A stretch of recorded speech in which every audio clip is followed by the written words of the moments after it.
Fala pessoal, beleza? Bom dia, boa tarde e boa noite. Hoje a gente vai estar retomando a aula anterior, partindo-se do último ponto que nós havíamos ficado de discutir, tributação ótima em mercadorias. Nesse tópico, a gente vai ver como os impostos afetam a eficiência econômica. E para isso, pelo menos no início, a gente vai utilizar bastante o enfoque gráfico, em que visualizamos as curvas de demanda e de oferta e os excedentes do consumidor e do produtor, além do peso morto do imposto. A gente já sabe que ao tributar o bem, normalmente os excedentes pagam um preço maior e os ofertantes recebem um preço menor. Isso representa um custo para os consumidores, que no caso são os demandantes, e também para os produtores, que no caso são os ofertantes. Porém, do ponto de vista da eficiência econômica, o custo do imposto é que ele acaba diminuindo o nível de produção que seria outrora alcançado caso não tivesse essa tributação. E a produção perdida acaba representando o custo social do imposto. Ele também é chamado de perda de peso morto, e a gente vai analisar esse peso morto por meio das ferramentas dos excedentes do consumidor e do produtor.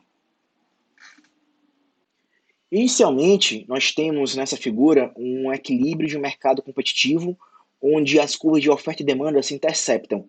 E tal equilíbrio significa um ótimo de Pareto, pois é um equilíbrio de um mercado competitivo. Isso acontece porque o equilíbrio competitivo representa um ponto onde os excedentes do consumidor e do produtor são maximizados.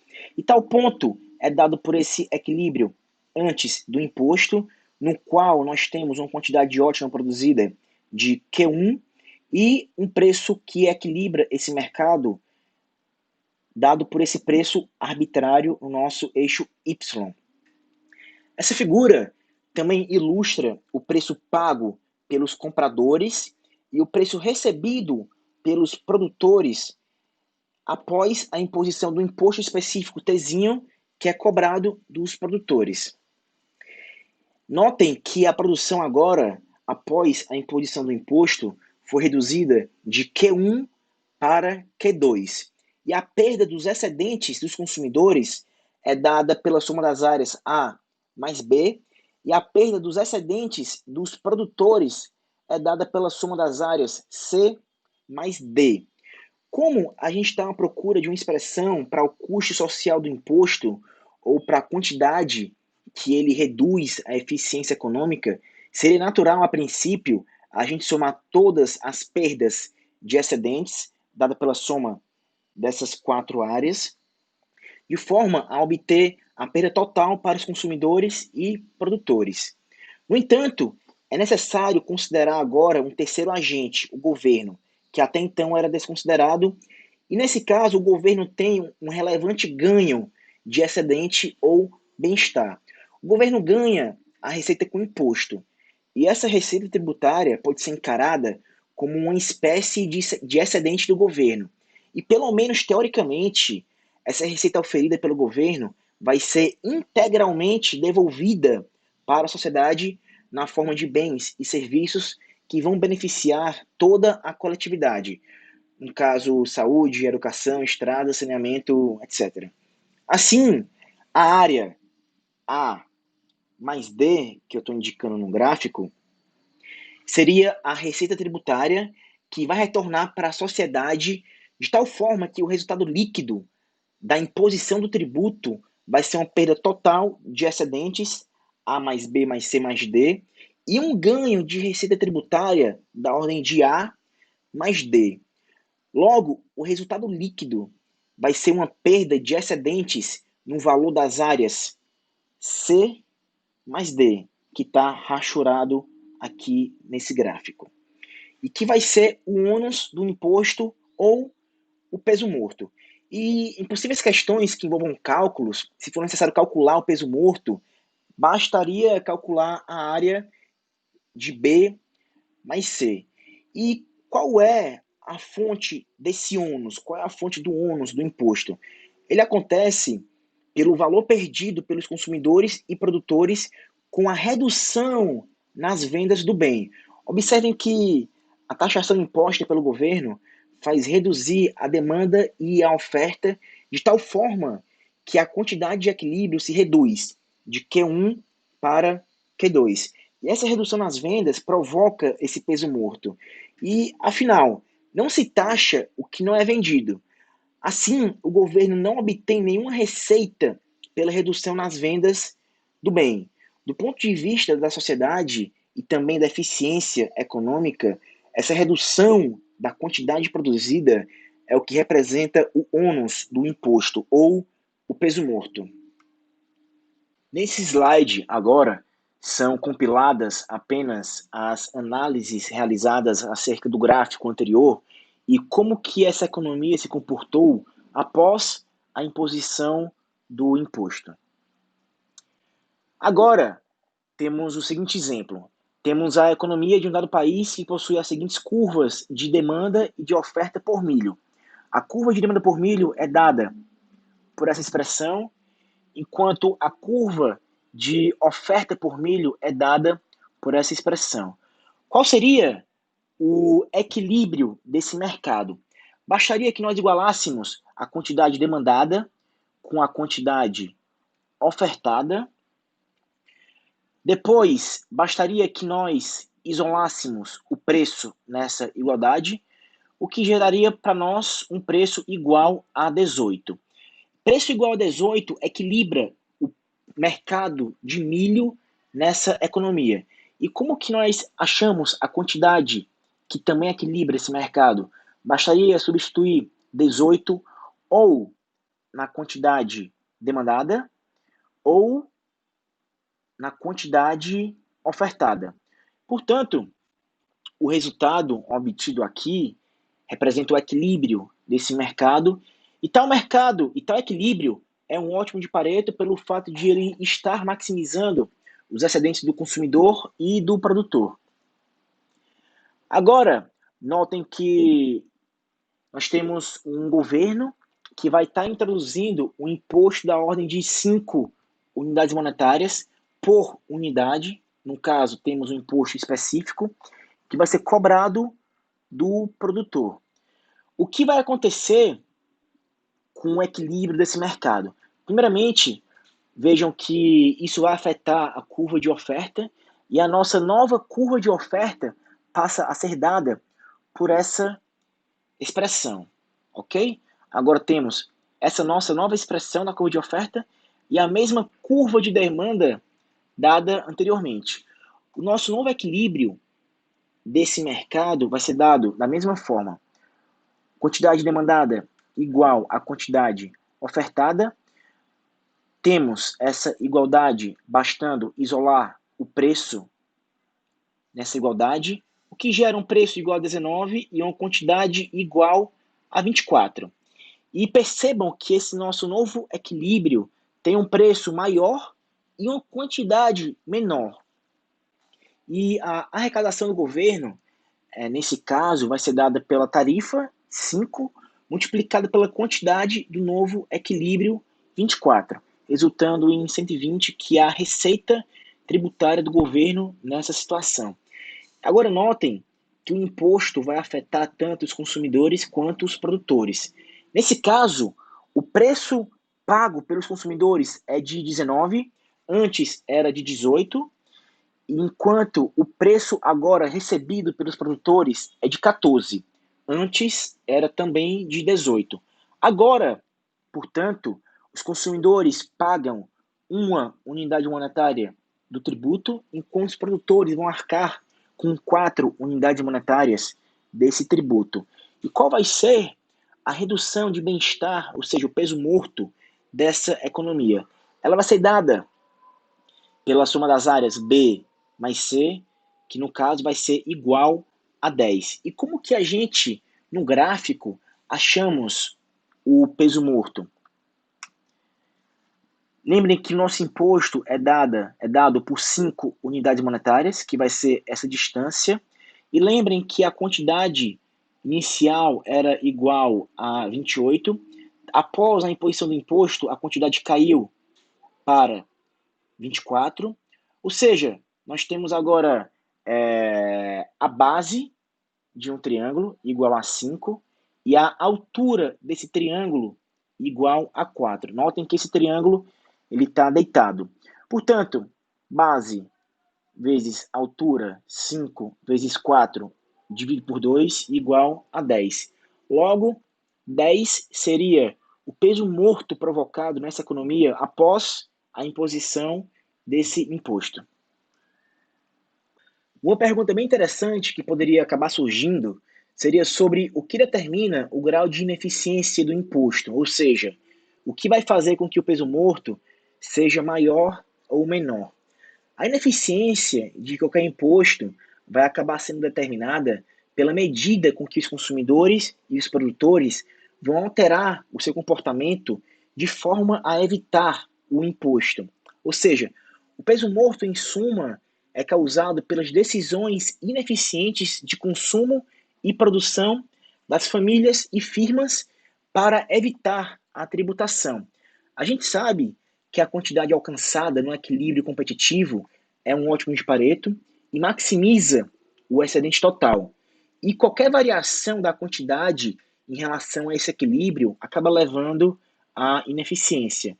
Assim, a ineficiência causada pelo imposto vai ser proporcional à variação da quantidade induzida após a imposição desse imposto. E no caso de bens de demanda inelástica, há pouca variação na quantidade em virtude da imposição do imposto.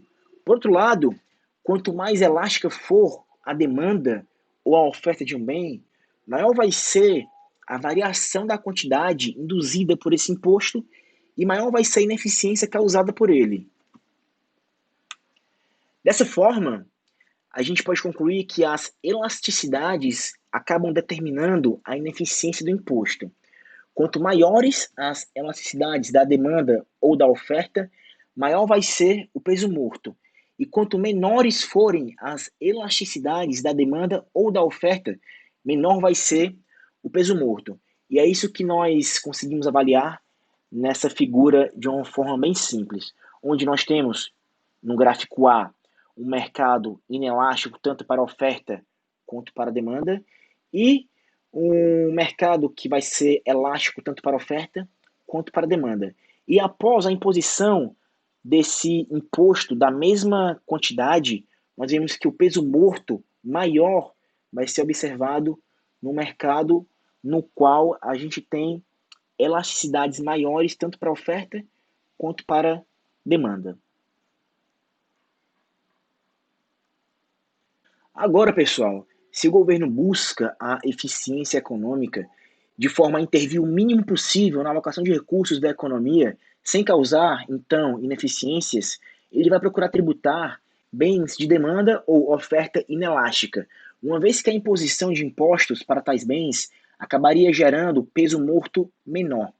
A gente pode expressar a regra de Hansey, que é bastante conhecida na literatura econômica, segundo a equação abaixo, onde tal, que é essa letra grega que está à esquerda da igualdade, seria a alíquota ótima de imposto sobre um determinado bem, epsilon seria a elasticidade preço da demanda desse bem, e lambda seria o valor da receita governamental adicional conseguida com o possível acréscimo da alíquota do imposto. Observem que a alíquota ótima acaba sendo inversamente proporcional com a elasticidade preço da demanda do bem.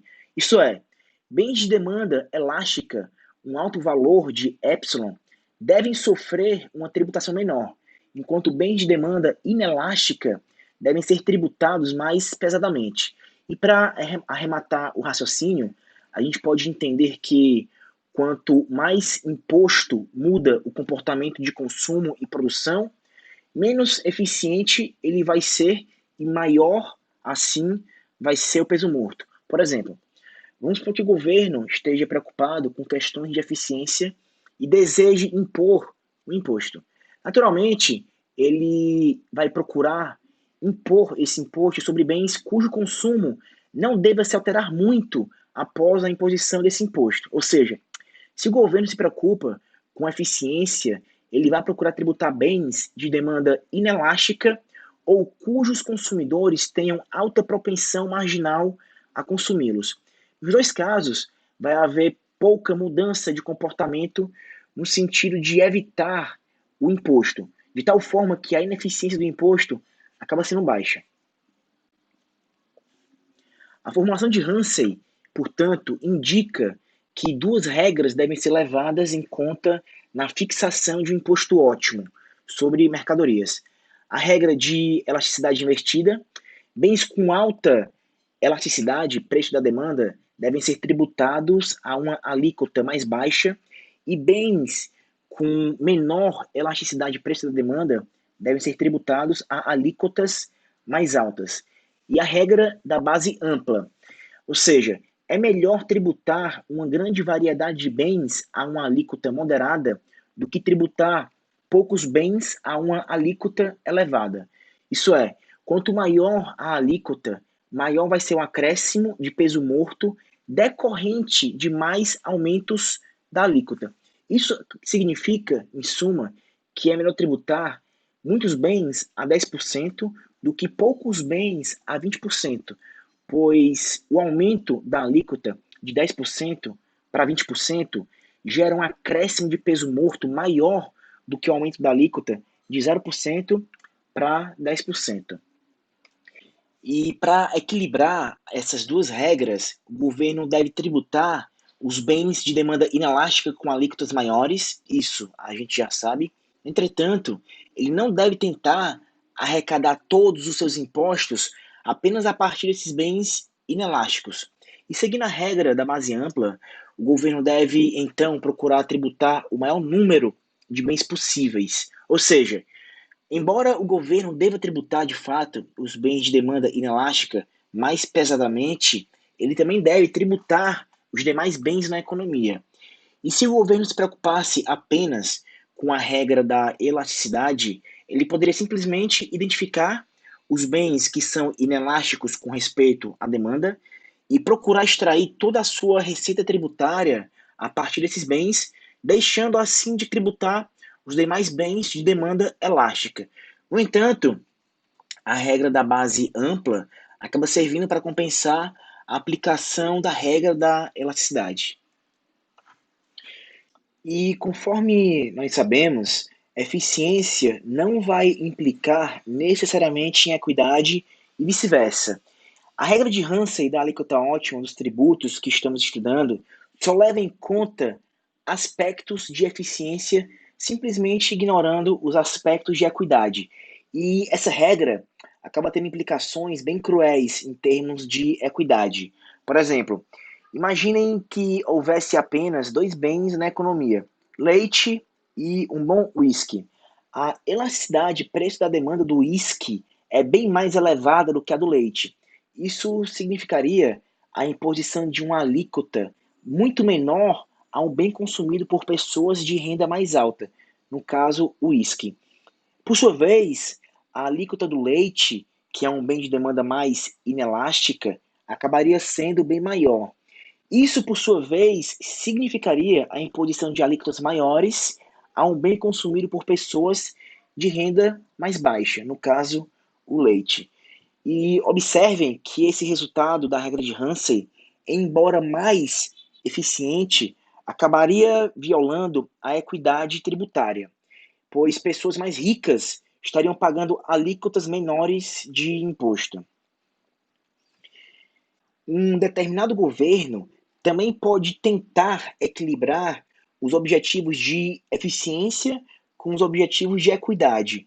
E nesse caso, na hora de fixar a alíquota de um bem, o governo poderia também levar em consideração não somente a elasticidade de preço da demanda de cada mercadoria, mas a renda dos consumidores. Ou seja, os bens que fossem consumidos predominantemente por indivíduos com rendas mais altas poderiam ter uma alíquota superior àquela determinada pela regra da elasticidade, e de outro lado, os bens que são predominantemente consumidos por indivíduos com rendas mais baixas teriam assim alíquotas inferiores àquela determinada pela regra da elasticidade. E fazendo isso, Um governo poderia compensar um pouco a falta de justiça decorrente da aplicação seca da regra de Ramsay, que leva em conta apenas aspectos de eficiência econômica. Porém, obviamente, essa compensação, que considera apenas questões de equidade, faria com que um sistema tributário perdesse um pouco da sua eficiência, porém tornando-o mais justo. E observem, por fim, que geralmente um governo enfrenta um trade-off na hora de organizar o seu sistema tributário, pois um sistema eficiente não implica necessariamente em um sistema justo. E quando um governo tenta, de alguma forma, tornar um sistema mais justo, tendo em vista questões de equidade, ele acaba tendo que tolerar uma perda de eficiência econômica. Esse tópico agora trata de temas intimamente relacionados à incidência econômica do imposto sobre a riqueza, notadamente o imposto sobre a renda. E no contexto da discussão da eficiência dos impostos, é importante que a gente discuta dois conceitos: a alíquota média e a alíquota marginal. O primeiro, a alíquota média, é o imposto total pago dividido pela renda total do indivíduo, enquanto o segundo, a alíquota marginal, é dado pelo imposto adicional pago sobre cada real adicional de renda desse mesmo indivíduo. Por exemplo, suponha um imposto progressivo em que um governo aplica uma alíquota de 10% sobre os primeiros R$ 3.000 de renda e uma alíquota de 50% sobre toda a renda que ultrapasse esses R$ 3.000. Nessas condições, uma pessoa que ganha R$ 4.000, ela vai pagar um montante total de R$ 800 de imposto, que é formado por 10% que incidem sobre os R$ 3.000 e 50% que incidem sobre os R$ 1.000 que ultrapassam esses R$ 3.000.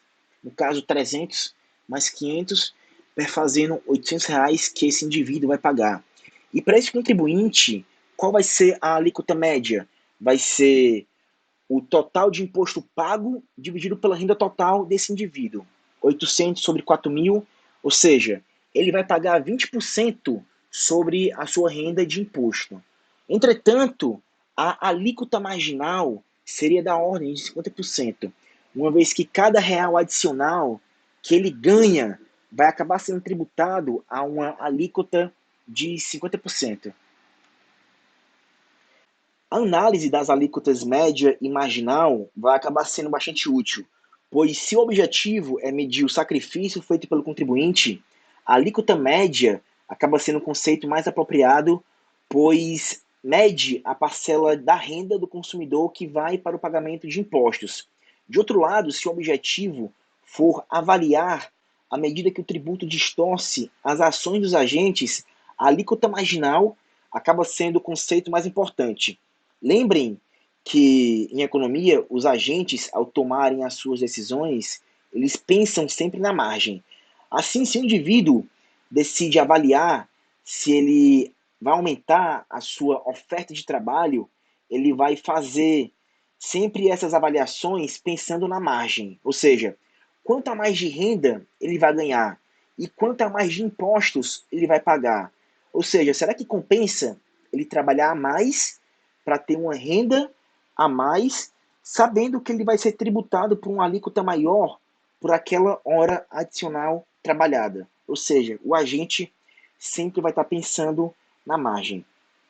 E se a alíquota marginal for alta, como no caso anterior, o acréscimo de trabalho vai acabar sendo desencorajado, pois cada real ganho na margem provoca 50 centavos a mais de impostos que ele vai pagar. Assim, é a alíquota marginal que determina a mudança de comportamento dos agentes decorrentes da imposição de um tributo. E, por conseguinte, essa alíquota, a alíquota marginal, que determina o peso morto do imposto. Se a gente pensar que o lump sum tax, que é um tributo de montante único, é um imposto neutro, que não provoca mudanças de comportamento nas pessoas, a gente entende que essa afirmação que relaciona a alíquota marginal e a eficiência do imposto. Por fim, é interessante que a gente faça uma breve análise das alíquotas médias e marginais em relação à progressividade e à regressividade dos impostos. Em um sistema de impostos progressivos, as alíquotas média e marginal desses impostos se elevam com a renda, sendo que a alíquota marginal acaba sendo naturalmente maior do que a alíquota média. E quando a alíquota de imposto marginal aumenta, a alíquota média também aumenta, porém de forma mais lenta.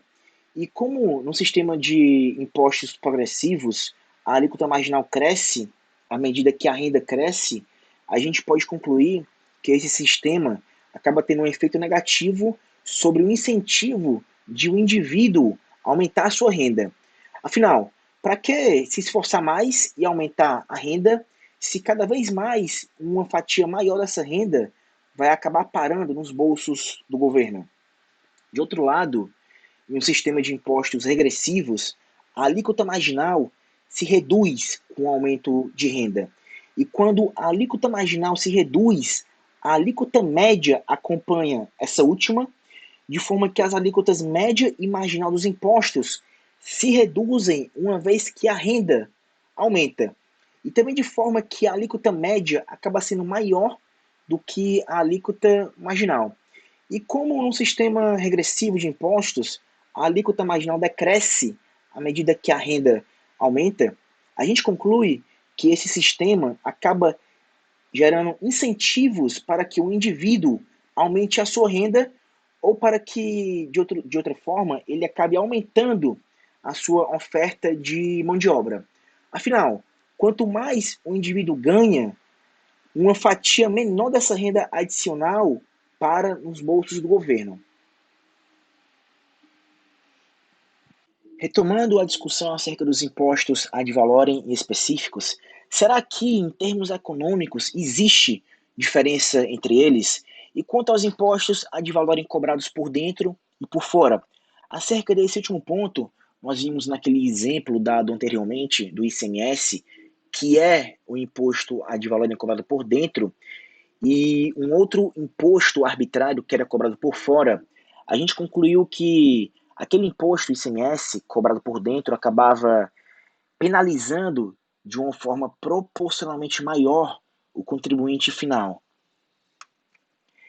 E a instituição de um imposto acaba induzindo mudanças no comportamento dos agentes econômicos, agora lembrando da discussão acerca das alíquotas médias e marginais, bem como alterações nos preços dos produtos e no retorno dos fatores de produção, nesse último pela ótica das firmas.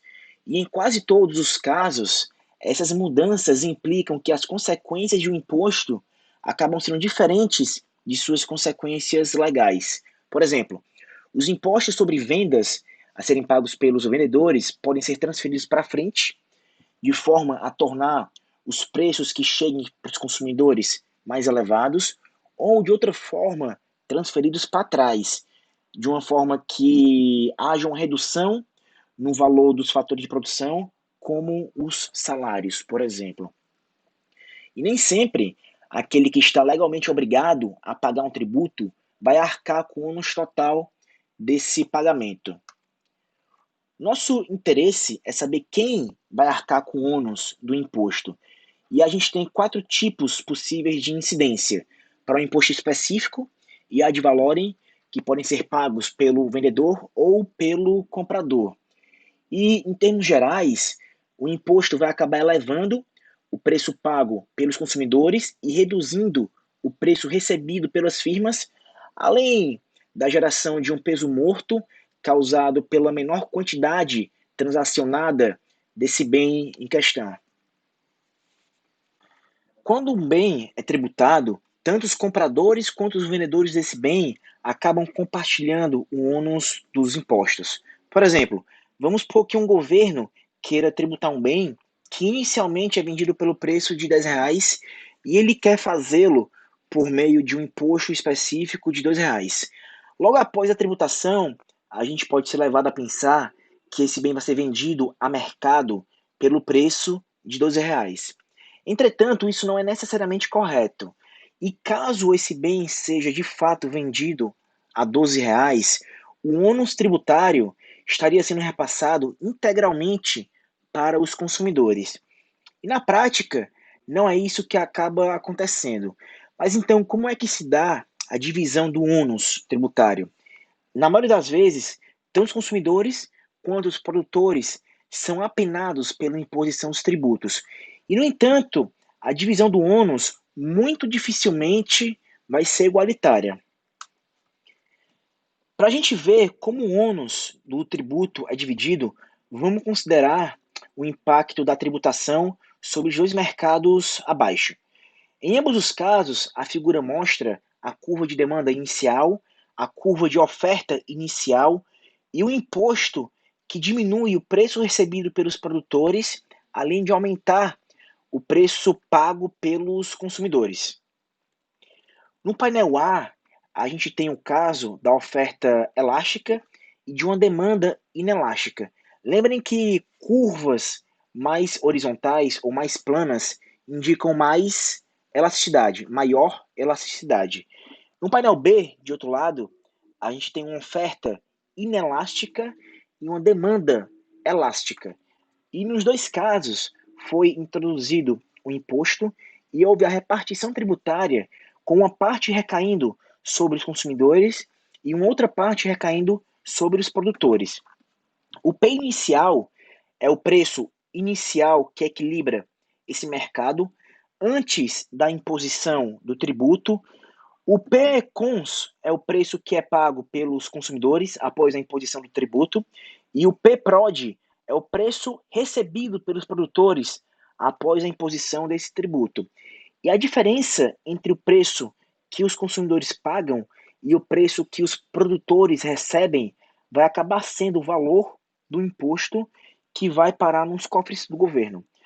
No primeiro painel, no painel A, notem que a maior parte do imposto recai sobre os consumidores, e isso acontece pelo fato de eles serem mais inelásticos, ou seja, mais insensíveis a mudanças nos preços do que os produtores, já que os consumidores têm uma curva de demanda mais vertical, mais inelástica em comparação com a curva de oferta dos produtores. Ou seja, como nesse caso, os produtores reagem mais às mudanças nos preços, ou seja, eles são mais elásticos, eles vão acabar arcando com a menor parte do imposto. De outro lado, no painel B, notem que a maior parte do imposto recai sobre os produtores. Isso acontece porque eles são mais inelásticos a mudanças nos preços do que os consumidores, já que a curva de oferta, nesse caso, é mais vertical, ou seja, é mais inelástica do que a curva de demanda. E como nesse caso os consumidores reagem mais às mudanças nos preços, os consumidores aqui são mais elásticos, eles vão acabar arcando com a menor parte do imposto. E por meio desse exemplo, a gente chega à conclusão de que quem reage mais acaba pagando menos imposto. Assim, o ônus de um imposto recai mais pesadamente sobre o lado menos elástico do mercado. Ademais, como a elasticidade reflete a declividade das curvas de demanda e de oferta, a repartição do ônus também vai depender das declividades das curvas de demanda e de oferta. O que é o mesmo que dizer que a repartição do ônus tributário vai depender das elasticidades dos consumidores e dos produtores. E nesse slide são feitas apenas menções resumidas acerca de todas as considerações feitas do exemplo anterior que a gente acabou de estudar. E, em essência, a elasticidade mede a disposição dos consumidores ou dos produtores em sair do mercado quando as condições para eles ficam desfavoráveis. Por exemplo, uma elasticidade pequena da demanda significa que os compradores não têm boas alternativas ao consumo do bem em questão. Ou seja, os consumidores têm menos bens substitutos em relação a esse bem desse mercado. E quando o bem é tributado, o lado com menos alternativas boas, o lado menos elástico, acaba tendo um menor desejo de deixar o mercado e precisa, portanto, arcar com uma parcela maior do ônus do imposto. E vale ainda comentar os casos especiais da demanda e da oferta. Quando a demanda dos consumidores é totalmente inelástica, vertical, os consumidores são quem vão arcar com a totalidade da tributação, já que eles não reagem de nenhuma forma a mudanças nos preços. E ainda nesse caso, vale ressaltar que não vai haver nenhuma mudança também nas quantidades transacionadas, pois os consumidores, como são inelásticos, vão querer manter o mesmo consumo de antes, mesmo após a imposição desse tributo. E seguindo o mesmo raciocínio, a gente pode também afirmar que se a demanda agora for perfeitamente elástica, horizontal, os produtores assumem toda a carga do imposto, enquanto os consumidores não vão assumir nenhuma parte dela. E a mesma análise pode ser feita também pelo lado da oferta. Se a oferta for perfeitamente inelástica, vertical, são os produtores que vão ser integralmente penalizados pela imposição desse tributo. De outro lado, se a oferta for perfeitamente elástica, são os consumidores que vão arcar com a totalidade da tributação. E por fim, vale ressaltar que o lado do mercado sobre o qual o imposto é lançado acaba sendo irrelevante para a distribuição das cargas do imposto. Ou seja, a incidência do imposto é idêntica, quer ele seja lançado sobre os produtores ou sobre os consumidores. Por exemplo, suponham que o governo decida cobrar um imposto específico de 20 centavos por litro de gasolina, e para isso ele tem a opção de cobrar dos consumidores na bomba de gasolina, quando eles pagam pela compra do produto, ou o governo pode cobrar dos produtores, como é feito normalmente. E em qualquer dos casos, a repartição desse ônus tributário vai depender das elasticidades, e não de quem é cobrado o imposto. Ou seja, o lado do mercado sobre o qual o imposto é lançado é irrelevante para a determinação do ônus tributário, sendo que esse vai ser determinado pelas elasticidades da demanda e da oferta, e não sobre quem é lançado esse tributo. Portanto, em vias de conclusões, quanto mais inclinada ou mais próxima de uma reta vertical for a curva de demanda, ou menos inclinada ou mais próxima de uma reta horizontal for a curva de oferta, maior vai ser a parcela de um imposto que vai ser suportada pelos consumidores. De outro lado, quanto menos inclinada ou mais próximo de uma reta horizontal for a curva de demanda, ou mais inclinada, mais próxima de uma reta vertical for a curva de oferta, maior vai ser a parcela de um imposto que vai ser suportada pelos produtores. E como um adendo na comparação entre um monopolista e uma firma que opera em um mercado competitivo, o monopolista vai suportar uma parte da carga do imposto, enquanto, sob competição perfeita, os vendedores não vão suportar qualquer parcela do imposto, pois, nesse caso, a sua curva de oferta acaba sendo horizontal ou perfeitamente elástica. Nesse tópico agora, a gente vai ver como se calcula a repartição do ônus tributário entre os consumidores e os vendedores, considerando o mercado de concorrência perfeita. E para isso, a gente vai utilizar as funções de demanda e de oferta do bem a ser tributado e vamos considerar a hipótese de um imposto sobre vendas, que é a mesma coisa que um imposto sobre o consumo. E qualquer imposto sobre vendas é recolhido, obviamente, pelo vendedor. Mas isso não significa, notem, que é ele quem vai pagar sozinho por esse imposto, pois esse vendedor poderá repassar uma parte desse imposto para o preço do produto, de forma que o consumidor vai acabar arcando com alguma parte do aumento de custo imposto pelo governo para as firmas. Por isso que a gente diz que os impostos sobre o consumo ou sobre as vendas são impostos indiretos, pois eles acabam tributando indiretamente os indivíduos nas suas transações. E em que pese a discussão sobre quem de fato vai arcar com o ônus do imposto, o fato é que a pessoa que vai recolher o valor do imposto e que vai entregá-lo ao governo acaba sendo o vendedor. Assim, qualquer imposto sobre vendas acaba alterando apenas a função de oferta desse bem em questão, pois é a função de oferta que nos mostra o comportamento dos produtores. E a função de demanda acaba não sendo alterada. Dessa forma, se a gente tiver um imposto específico da ordem T, o novo preço observado na função de oferta vai ser dado por P menos T, no caso T aqui novamente, um imposto específico. De outro lado, se a gente tiver um imposto ad valorem cobrado por dentro, o novo preço da função de oferta vai ser dado por P vezes 1 menos T.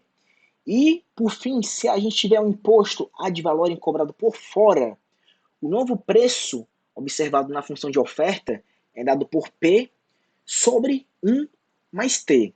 E notem nesses dois últimos casos que o que está sendo alterado aqui acaba sendo apenas a inclinação da nossa função de oferta. Enquanto no primeiro caso, no caso de um imposto específico, a função de oferta está sendo deslocada, ok? Eis aqui um bom exemplo que vai descrever a escolha entre dois tipos de impostos pelo governo. No caso, o imposto direto ou o imposto indireto. E nesse caso, a gente vai estar avaliando apenas a opção de um imposto específico. E se o governo quiser obter determinada receita, seria melhor ele coletá-la através do imposto sobre a quantidade ou do imposto sobre a renda. E para responder essa pergunta, a gente se remete à teoria microeconômica. Vamos analisar primeiro a imposição do imposto sobre a quantidade. Suponham que a restrição orçamentária original seja dada por preço do bem 1 multiplicado pela quantidade do bem 1 que esse indivíduo consome, mais preço do bem 2 multiplicado pela quantidade do bem 2 que esse mesmo indivíduo consome. E como esse indivíduo, nesse caso mais simples, ele vai viver apenas um único período, o que ele consome se iguala com a renda dele nesse período específico. E qual será agora a restrição orçamentária se a gente taxar o consumo do bem 1 com uma alíquota Tzinho? A resposta é bem simples. Do ponto de vista do consumidor, é como se o preço do bem 1 houvesse aumentado numa quantidade Tzinho. E a nova restrição orçamentária vai ser, pois, preço do bem 1 somado com essa alíquota, que no caso aqui vai estar sendo o nosso imposto específico, multiplicado pela quantidade que esse indivíduo consome, mais preço do bem 2 multiplicado pela quantidade do bem 2. Obviamente, de novo, isso se iguala com a renda que esse indivíduo obtém nesse período específico. Portanto, o imposto sobre a quantidade de um bem aumenta o preço percebido por esse consumidor. E a figura a seguir que a gente vai analisar fornece um exemplo de como a variação do preço pode afetar a demanda. E nesse ponto, a gente não sabe ao certo se esse imposto vai aumentar ou diminuir o consumo do bem 1, embora a gente suponha que vai diminuir. E seja qual for o caso, com certeza a gente sabe que a nossa nova escolha ótima desse indivíduo vai ter que satisfazer essa nossa nova restrição orçamentária.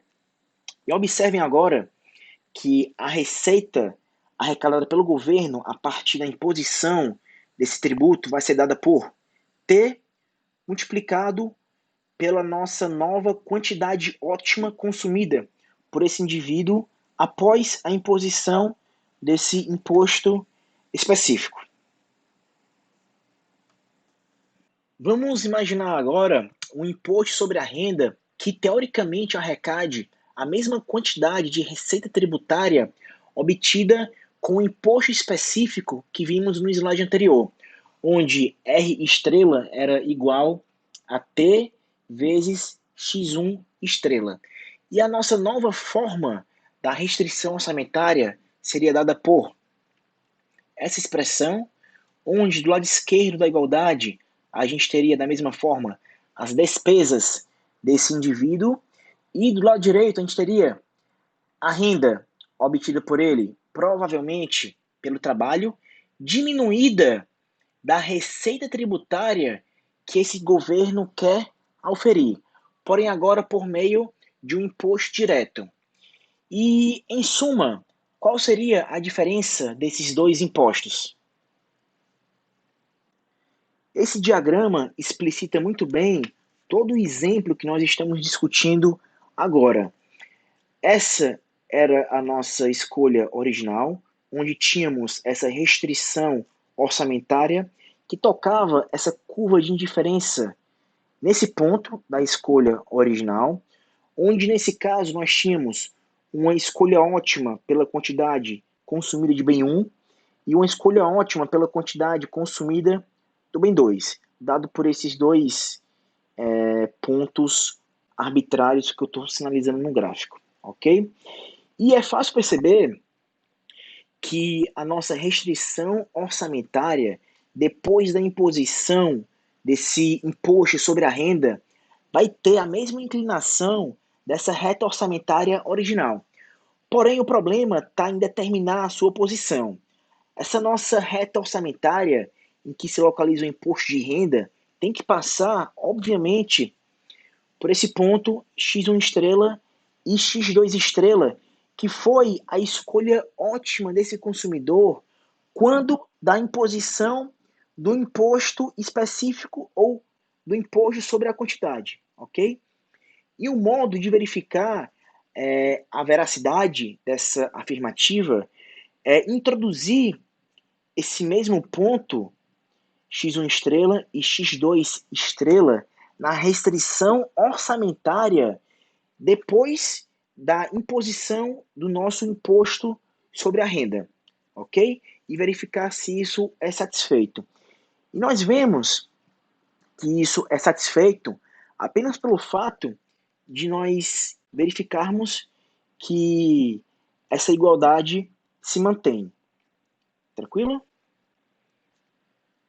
Agora fica claro que essa reta que eu estou indicando no gráfico é a nossa restrição orçamentária após o imposto de renda, que por sua vez terá a mesma inclinação da restrição orçamentária original, enquanto essa outra é a nossa restrição orçamentária após o imposto sobre a quantidade, no caso, o imposto específico.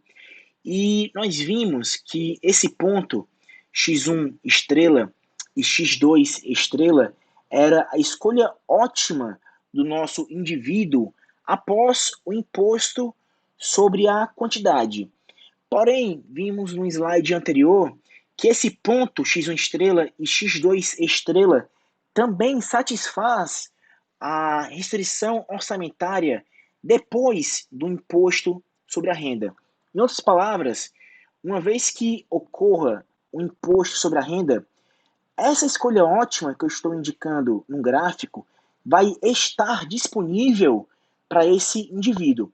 Porém, percebam que o nosso consumidor vai ficar melhor com o imposto de renda apenas pelo fato de ele poder escolher um ponto de consumo em uma curva de diferença mais alta.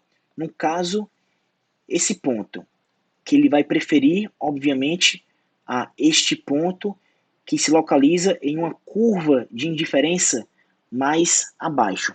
Portanto, o imposto sobre a renda acaba deixando esse nosso indivíduo com um bem-estar maior. Tranquilo?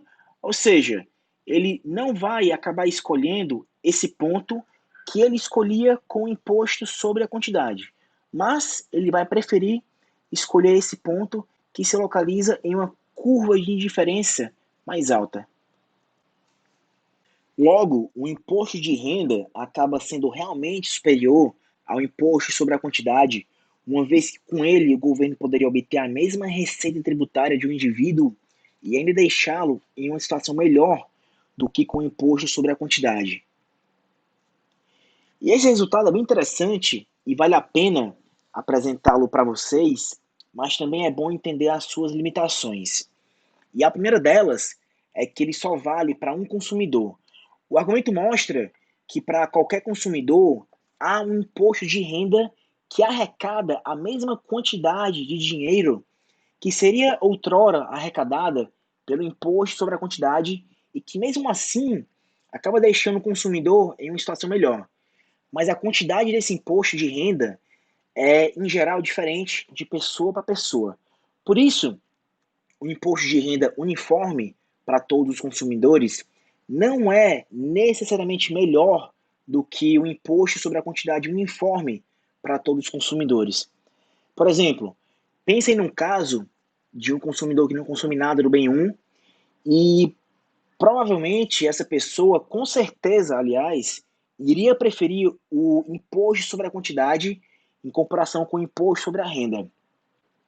Em segundo lugar, a gente parte do pressuposto de que quando estabelecemos o imposto sobre a renda do consumidor não se altera. E a gente pressupõe ainda que o imposto de renda é basicamente um imposto de montante fixo, ou seja, que só altera a quantidade de dinheiro que o consumidor tem para gastar, mas não afeta a sua capacidade de escolha na margem. E essa é uma hipótese pouco crível, pois se o consumidor se esforça para obter a sua renda, espera-se que a taxação dessa renda o desincentive a ganhar mais, de modo que a renda, depois do imposto, pode diminuir numa quantidade ainda maior do que a cobrada pelo imposto. Aqui vale a pena lembrá-los da progressividade e regressividade em comparação das alíquotas médias e marginais.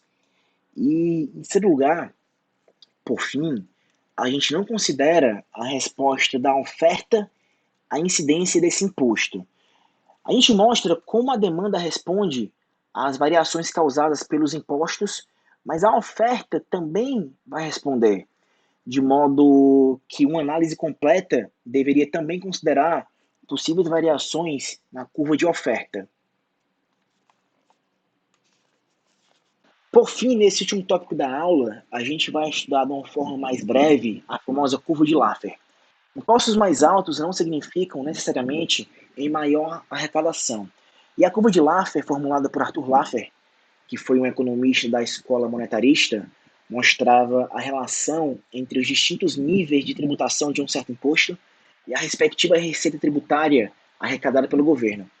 E a conclusão a que se chega é que quando o nível dos impostos passa de um certo patamar, a arrecadação do governo começa a cair ao invés de aumentar. E algumas razões para esse decréscimo na arrecadação fiscal seriam a sonegação fiscal, ou seja, a partir de um certo patamar de tributação, maiores alíquotas fariam com que as firmas passassem a sonegar, redução no consumo, pois, novamente, a partir de um certo patamar, as famílias passariam a reduzir o seu consumo para alíquotas maiores, o que diminuiria a base tributável da economia e o desestímulo à produção. E o gráfico da nossa curva de Laffer é dado nesse slide. No eixo Y nós temos a arrecadação e no eixo X nós temos a alíquota desse imposto arbitrário. E vejam que essa alíquota maximiza a arrecadação tributária desse imposto. Para alíquotas maiores, depois dessa, faria com que a arrecadação desse imposto passasse a ser cada vez menor. E esse lado, à direita do ponto de arrecadação ótimo, é conhecido também pelo lado errado da curva de Laffer. Ou seja, caso o governo esteja nesse lado onde eu estou sinalizando no gráfico, faria sentido o governo diminuir as alíquotas de forma a aumentar a arrecadação. Por fim, chegamos no final da nossa aula. Eis as referências que nortearam a aula de hoje. Bons estudos e até a próxima